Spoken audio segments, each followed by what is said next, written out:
Yes, Shasha Boy, Shasha Man, Peter Shalulile ni moja kati ya wachezaji ambao kwenye historia ya soka la pale nchini Afrika ya Kusini ameacha alama kubwa kweli kweli. Moja kati ya wachezaji ambao kwenye historia ya ligi hiyo wamewahi kufunga magoli mengi ndani ya vipindi ambavyo wamekuwa wakizitumikia klabu kutoka kwenye ligi hiyo, na si kwenye ligi ya Afrika Kusini pekee. Shalulile pia anakuwa moja kati ya wachezaji ambao wameshafunga mabao mengi kwenye historia ya ligi ya mabingwa barani Afrika, ambapo Peter Shalulile alifunga mabao hayo akiwa na klabu ya soka ya Mamelodi Sundowns. Hivi sasa ni upande wa Dar es Salaam Young Africans, Yanga,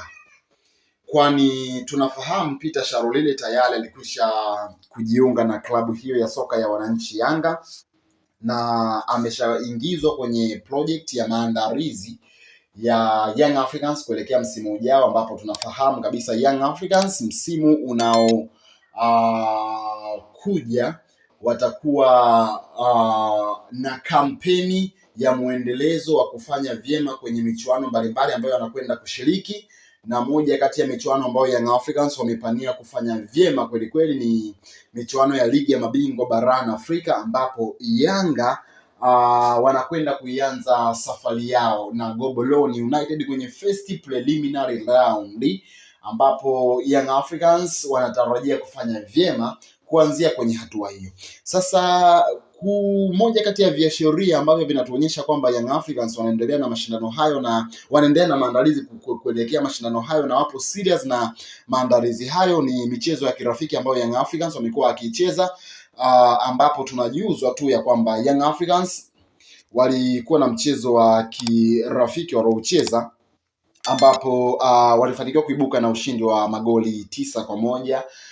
Peter Shalulile akiwa ni mmoja kati ya wachezaji ambao wamefunga magoli hayo. Hii ni ishara ya kwamba Young Africans wanaendelea kujifua, Young Africans wanaendelea kujiweka fiti, na pengine tutarajie makubwa zaidi kwenye msimu ambao utakwenda kuanza siku si nyingi, kwani ufunguzi wa msimu mpya utafanyika siku ya tarehe 12 ya mwezi Agosti mwaka 2026, ambapo Young Africans watakuwa na Simba Sports Club.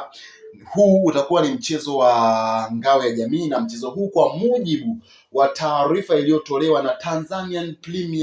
Tanzanian Board of League, kwa maana ya kwamba bodi ya league hapa nyumbani Tanzania, ni kwamba mchezo huu utachezwa